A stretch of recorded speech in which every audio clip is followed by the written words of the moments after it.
Welcome To the Foothills, a Colorado lifestyle and real estate podcast featuring mountain home real estate broker Robert Martin, who has over 25 years of experience assisting clients reach their goals and move forward. Tune in each week for a dynamic conversation with experts, Colorado adventurers, and residents that explores the ins, outs, and specific nuances of buying the perfect mountain home or selling your dream home in Evergreen, Conifer, Bailey, and surrounding areas to catch a glimpse into the Colorado lifestyle that's a part of you. Welcome to the podcast. Thanks for jumping on. Bonnie Butler is our guest today. Bonnie, how are you? I'm good. How are you? Doing well. How's the weather in Evergreen today? It is beautiful. Sunny. The snow is melting. I know it's amazing. It's always good to get that first snow. It's kind of mushy and slick as people get out on the roadways. Not quite prepared yet. Right. My neighbor had a little incident yesterday and slid in the ditch, and that happens this time of year. So yes, I think you guys got a little bit more snow than we did. We got quite a bit, but we didn't have to plow or use a snow blower. Yeah, I'd say maybe 4 to 6 inches, something like that. Yeah. But the first snow of the year is always a good reminder, to get prepared for things. But Right. So tell me about yourself, Bonnie, and your background. Well, I moved to Colorado with my two sons and husband. We relocated from Southern California in 1994. And my neighbor kept telling me, because I was in sales but I was traveling. And so it made it difficult to come back and forth. And we lived on the top of a mountain in Evergreen. And she said, you just need to do something local. And she was a mortgage lender working for a large company and recruited me over. And I started off as an assistant, and I just learned. They were incredible mentors. I ended up being the assistant to one of the vice presidents of the company, and they were amazing. And that is just where I gained my passion of mortgage lending. And then I went on to, grow into my own, and I branched off into other avenues of mortgage lending with a different company. And I've been very happy. And that's how I got to know you, Robert, for Indeed. a couple decades now, and was able to have a great business meeting people and just working all over with people in Colorado. I've met so many agents from Fort Collins all the way down to Pueblo. So Bonnie, you've been a broker in the mortgage industry for over 20 years, correct? Yes. That's great. And now we're seeing lots of changes in the market. There's a lot of fear and uncertainty. Rates have gone up so quickly.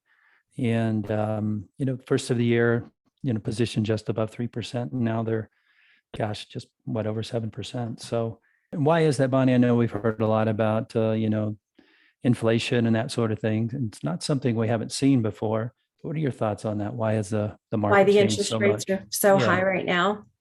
And we have seen much lower rates in the threes in the past years, even in the twos. We have seen that the feds at one point were investing so much money to purchasing mortgage-backed securities and keeping interest rates low. And then things changed. We had a global pandemic. When people wonder, how did we get here? Well, we went through something that the entire world went through. We completely stopped, and we had to print a lot of money. We had to give out PPEs. We had to give out so much money in unemployment. So now I think that we're trying to undo what we just spent 2 years doing to fix something that we've never encountered before. So that creates inflation. So when inflation, we always think that the Fed rates or the overnight rates are what drive mortgage rates. Really, inflation does as well. So as we're beginning to see inflation, mortgage rates kind of follow that trajectory.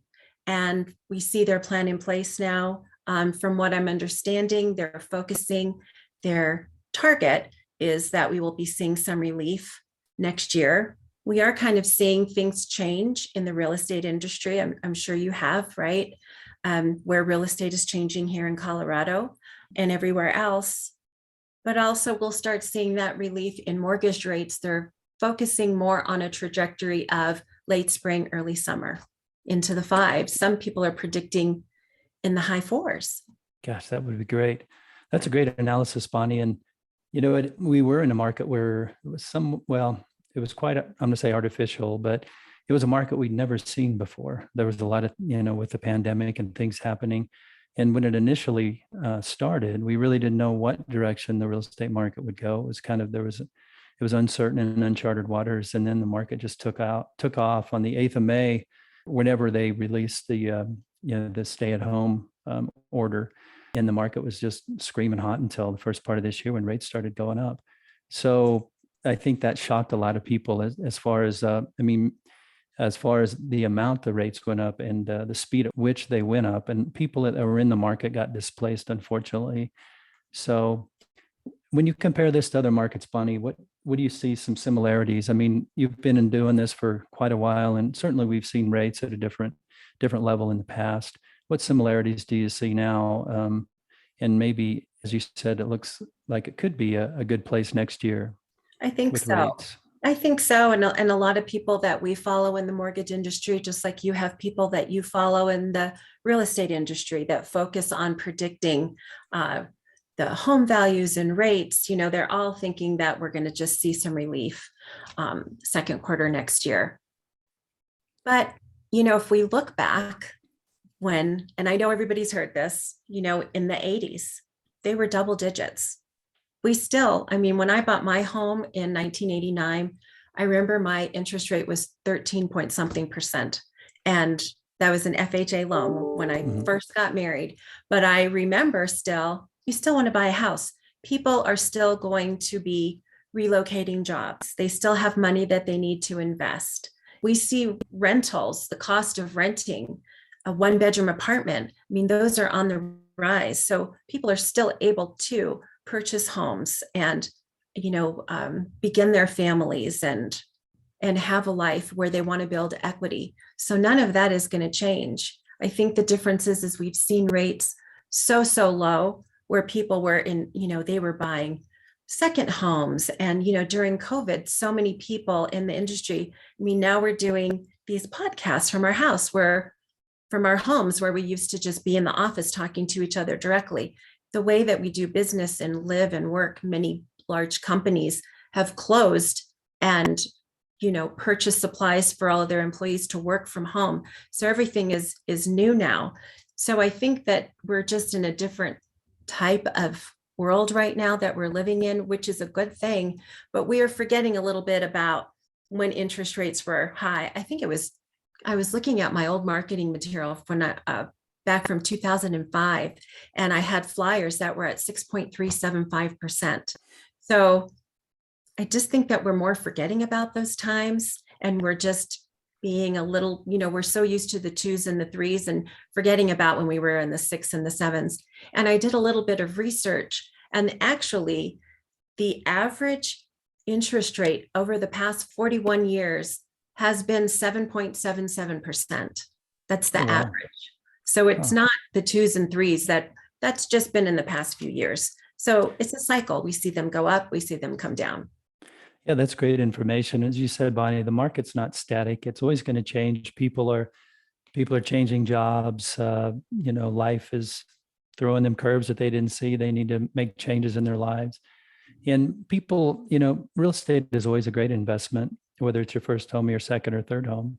So, historically, that's interesting information on the interest rates that, they are what they are. And I think right now the media is not helping as far as just throwing out a lot of information that is a little, disheartening and kind of scary. And as we move into the new year, I also feel encouraged or just hopeful that we'll get into a place to where the market is the market and people accept it. It's kind of what you're saying, Bonnie. We just accept the market in the past. We didn't have anything to compare it to, like a pandemic where we had incredible interest rates and the market was just in a real frenzy. That's something we've never seen before. So it's going to take a little bit of time to kind of get off of that edge there and kind of get back into a regular market. So, so Bonnie, you've lived in Evergreen for many, many years, and you know what the Foothills lifestyle is like. You raised your kids there. What do you need to, or what would you say if somebody, or what do you advise your clients when they're considering a home purchase in the area? What are some of the things that you feel are important to look into for due diligence and that sort of thing? I think, honestly, it is very important if people are looking in the foothills, the mountains of any sort. It is a completely different lifestyle. The air is cleaner, it's fresher. Life is a little bit slower up here. My husband travels 4 or 5 days a week, and he says what calms him down when he's driving up I-70, just looking at that view after a long week of traveling to 2 or 3 states and driving through Denver. I mean, it's a fantastic place to live. It's a great place to raise your children, make friends that are your family. And even my granddaughter is, coming, we're raising her up here in Conifer. So we're very lucky. But I do think it is very important, if you are looking to purchase in the foothills, that you find your team of people, your real estate agent, your lender, your insurance agent, people who are very familiar or live in the mountains. It's different, even with the insurance agencies. It might be a State Farm in Denver that is giving you a quote, but it's very different than the State Farm or whatever insurance company would be that is in Conifer. They know those areas. They might not have to go to the home and inspect them and charge you that additional inspection fee. It is important to have a real estate agent that knows about what to test for potability, encouraging the buyer to do their due diligence on well testing, what's acceptable, what's not acceptable, the lifetime and span of your septic system, your roof, looking at the insulation, going into the crawl spaces. They also have, like you, Robert, I mean, you've raised your family up here too.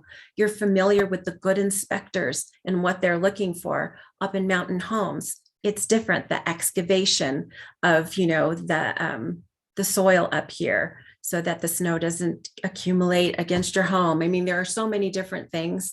Lending, we are familiar, and my team of 10 plus years, I've had the same team, same underwriter team. We have very close connections with everybody that we work with. We have each other's cell phone numbers.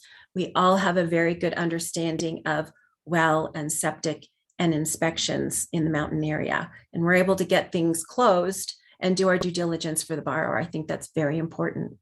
What are your thoughts?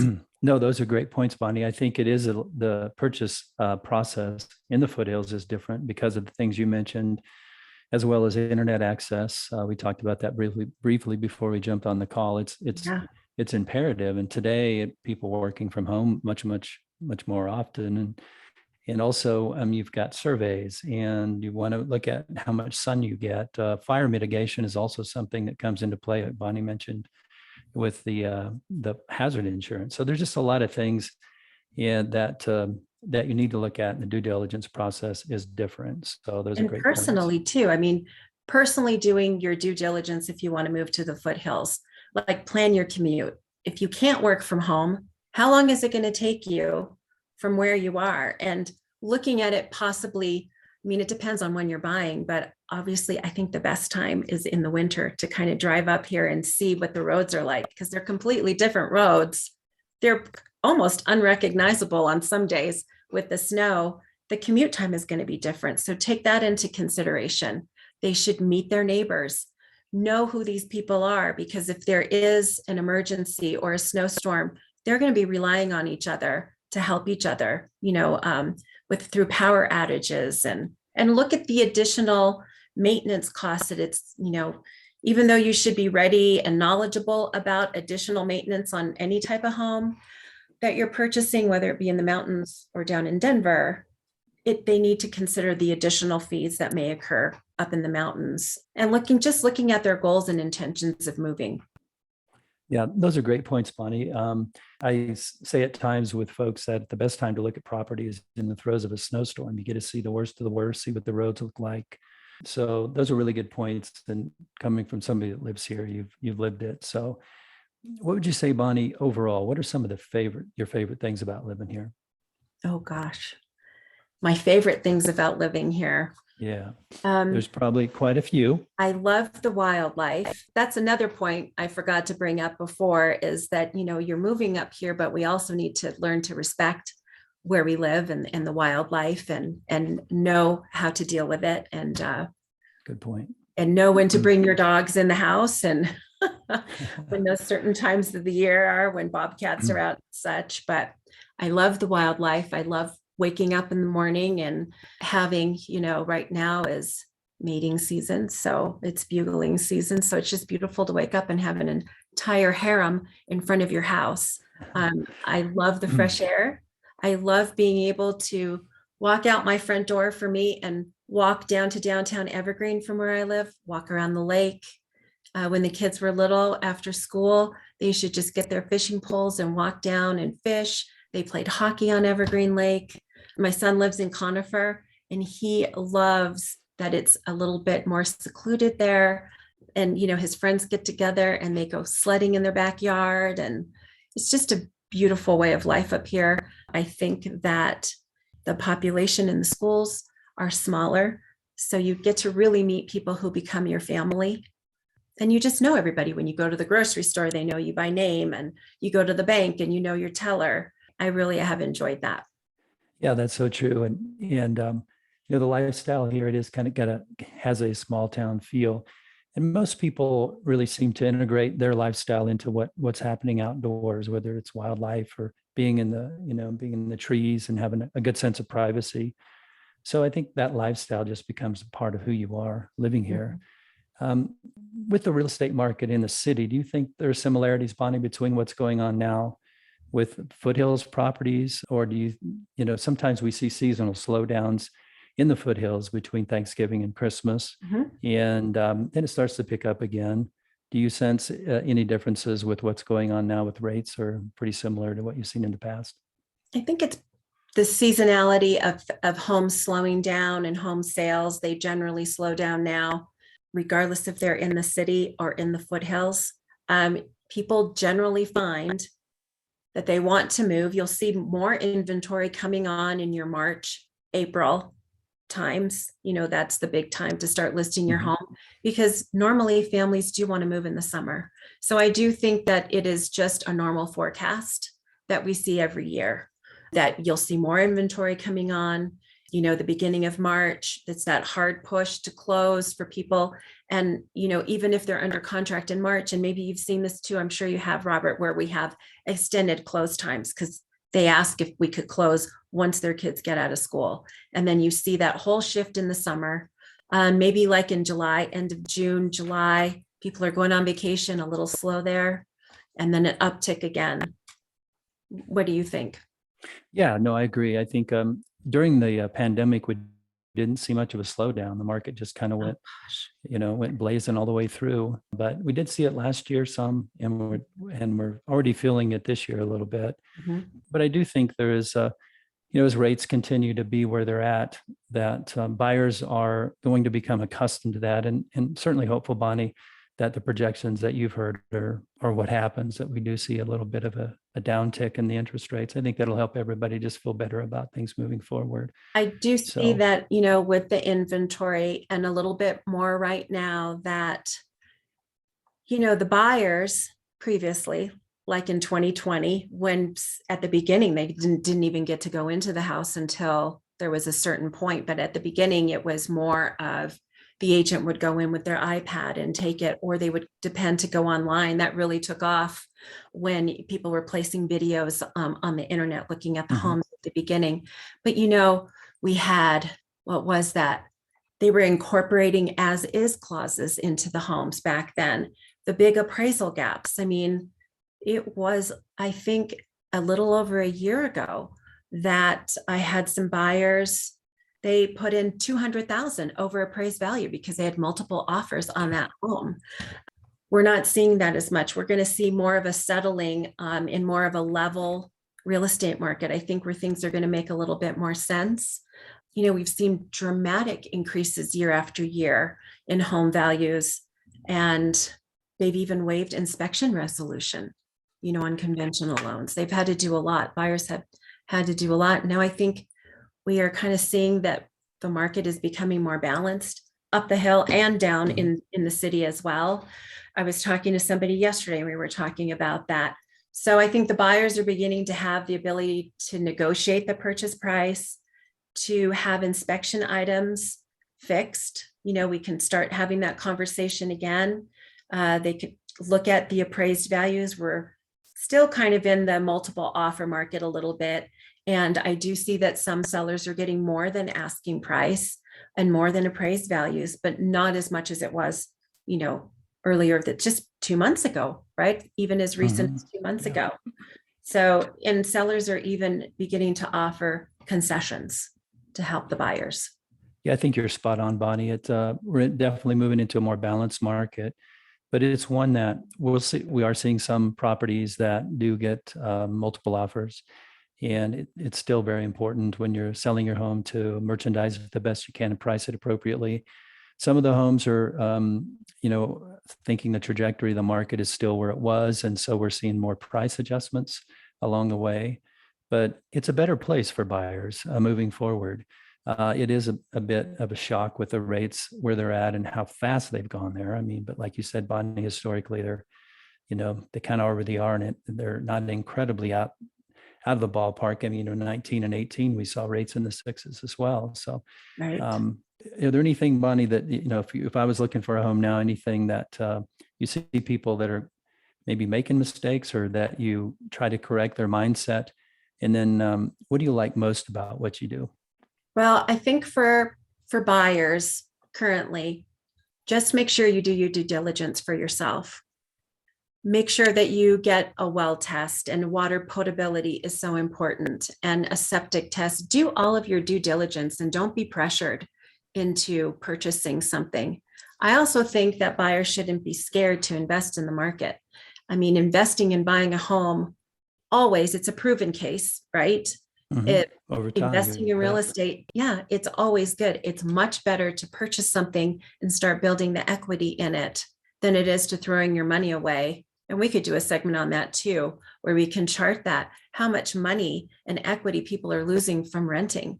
And rent is so high right now. I think my daughter's paying $2,500 a month for a 1-bedroom apartment. So now that she has her first job out of college, Good. we're already talking, what can I qualify for? Because $2,500 a month for a 1-bedroom is a lot of money when you can transfer that over into home ownership. Yeah, that's great. And if you're going to be around as a young buyer or first time home buyer or renter, if you can move into the home buyer pool, that's a great place to be. So that's great that you encourage people to do that at a young age. Keep it, use it. We've talked about that before. Keep it, then save your money, use the equity in that home that you have as a rental property later. You use the equity and you buy your next home. And that's how you start building your portfolio. And that's a great mindset. Yeah, I think so. Also, what I like best about being a lender, I think that sometimes we forget that our jobs as real estate agents and lenders are just more than the 9-to-5 jobs. We get down in the trenches with our customers. We have intimate relationships with them. On the lending side, we know if you have to pay alimony, child support, we know your finances and your income. So I think there's that level of trust. And sometimes I forget about, how lucky I am to be doing this and building these relationships that I have built. And a lot of my customers are our family friends, and that's how we've met too. And I have one story out of many, but one that always sticks in the forefront of my mind is several years ago, I was working with a person that was in the witness protection program. And so we never met. And she had been to other lenders and they just didn't want to work with her on her price point. And she did have some hurdles that she had to overcome. And we did it. And she bought a home. And a couple years later, I was at a funeral and with my mom. It was my mother's best friend's husband, and her husband passed away. And we were talking, and this person took me aside and said, "Are you Bonnie Butler?" I said, "Yes, I am." They said what their name was. And then I said, "Oh my gosh, that was the person I was working with." And she spoke to everybody in the group that we were with. And she said, this woman was my guardian angel. She was the only person that was able to stay with me working on everything for a year when I was going through the hardest times of my life.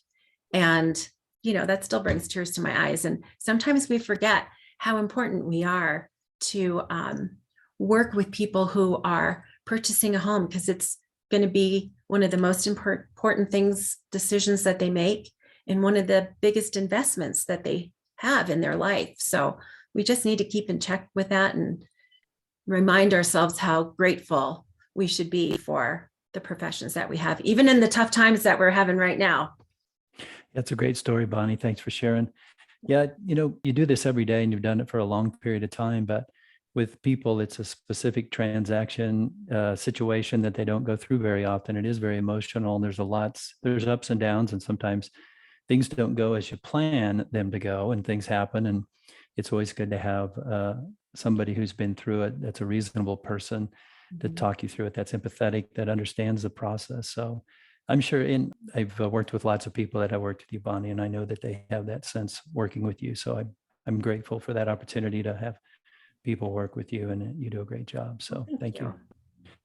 Is there anything you'd like to add prior to our concluding the podcast today? It's been great.